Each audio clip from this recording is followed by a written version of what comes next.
अगली खबर का रुख कर लेते हैं। अगली खबर भी आपको बता रहे हैं राजधानी भोपाल से ही, जहां मालवा निमाड़ की 8 सीटों पर प्रचार प्रसार थम गया है। 1.63 करोड़ मतदाता कल मतदान करने वाले हैं। 74 उम्मीदवारों के भाग्य का फैसला होगा। 3 सीटों पर कांटे की टक्कर है। आदिवासियों के लिए सुरक्षित है तीनों सीटें। देवास, इंदौर, उज्जैन, धार, रतलाम, मंदसौर, खंडवा और खरगोन में कल मतदान होगा।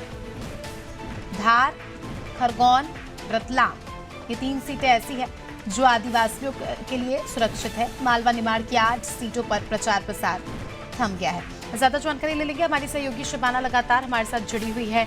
शबाना, कल 8 सीटों पर मतदान होना है और ये काफी ज्यादा इस बार जो है दिलचस्प मुकाबला यहाँ पर देखने को मिलने वाला है, क्योंकि इन 8 सीटों में से 3 सीटें आदिवासियों के लिए आरक्षित है और कांटे की टक्कर है। कहीं कहीं बीजेपी का गढ़ मानी जाती है कोई सी सीट, तो कहीं कहीं टक्कर एकदम काफी ज्यादा, हम कह सकते हैं कि एड़ी चोटी का जोर जिस तरह से हमने देखा कि जनप्रतिनिधियों ने लगाया, तो उससे हम ये कह सकते हैं कि टक्कर कड़ी है। जी देखिए, बिल्कुल मैं आपको बताना चाहूंगी कि मालवा निर्माण की 8 सीटों पर कल यानी कि 13 मई को मतदान होना है। उससे पहले मैं आपको सबसे पहले ये बताना चाहूंगी कि ये वो वही लोकसभा सीट है आसपास की जहां मुख्यमंत्री का गृह क्षेत्र माना जाता है। गृह क्षेत्र ही है एक हिसाब से उज्जैन, इंदौर, तो कहीं ना कहीं कल मुख्यमंत्री के गृह क्षेत्र में कड़ी चुनौती देखने को मिलेगी लगातार। अगर मैं बात करूं तो इस समय फिलहाल कांग्रेस का गढ़ इसमें से एक भी नहीं है, क्योंकि 2019 लोकसभा चुनाव में जो है कांग्रेस पार्टी ने केवल छिंदवाड़ा सीट जीती थी, तो ऐसे में सभी भारतीय जनता पार्टी के प्रत्याशी जीत कर यहाँ पर आए थे और अभी मौजूदा में सांसद भी भारतीय जनता पार्टी के प्रत्याशी हैं।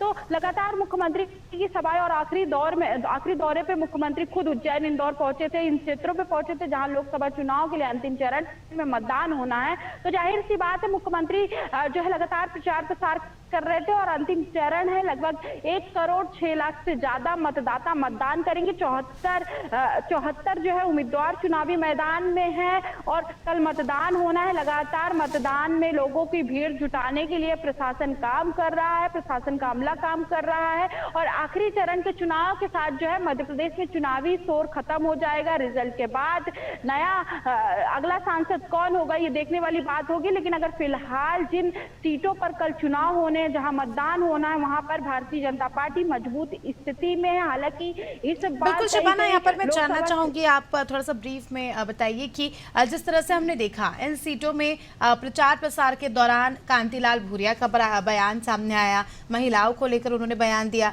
जीतू पटवारी का बयान सामने आया चुनाव से पहले, जिसमें फिर से वो महिलाओं को लेकर बोलते नजर आए। और उसके बाद हम कह सकते हैं कि इंदौर में जो हुआ, कांग्रेस प्रत्याशी ने अपना टिकट वापस ले लिया, नामांकन रद्द कर दिया। कहीं ना कहीं हम कह सकते हैं कि कांग्रेस के लिए इन सीटों पर मुकाबला काफी ज्यादा टफ होता जा रहा है और काफी ज्यादा मुश्किलें यहाँ पर देखने को मिल रही है। जी देखिए, सबसे पहले तो भूरिया का बयान ये दिखाता है कि किस तरीके की जो है कांग्रेस पार्टी की सोच रही होगी, जिसपे उन्होंने साफ तौर पर ये कहा कि जिनकी 2 पत्नियां उन्हें 2 लाख सरकार देगी। हालांकि उन्होंने बाद में इसकी सफाई देते हुए ये भी कहा कि उनका मजाकिया लहजे में ये मजाक था, इसके अलावा कोई नहीं था, राजनीति से इसे जोड़ के न देखा जाए। फिर जीतू पटवारी का इमरती देवी पे बयान, हालांकि कल उन्हीं क्षेत्रों पे दौरा है जहां पर एक प्रदेश अध्यक्ष कांग्रेस के जीतू पटवारी आते, दूसरी तरफ मध्य प्रदेश के मुख्यमंत्री और पार्टी के दिग्गज नेता भूरिया भी उसी सीट से जो है मालवा निर्माण की सीटों से जो है चुनाव लड़ रहे। तो कहीं ना कहीं कल जो बयानबाजी हुई है और मुख्यमंत्री के दौरे हुए हैं, इसके अलावा कितना प्रभाव यहाँ पर दोनों ही पार्टी दिखा पाते वो देखना होगा। लेकिन जिस तरीके की मध्य प्रदेश में बयानबाजी चल रही थी उससे तो ये साफ नजर आ रहा था कि कहीं ना कहीं जो लोग जो कांग्रेस को वोट देना भी चाह रहे हैं, ऐसे बयानबाजियों से साफ तौर से बिल्कुल शबाना, अब ये देखना दिलचस्प होगा, क्योंकि जिस तरह से इमेज डाउनिंग का काम खुद ही कांग्रेस के नेताओं ने किया है, तो अब जनता जो है इसका क्या कुछ फैसला लेती है। बने रहिए हमारे साथ, जल्दी आपका रुख करेंगे।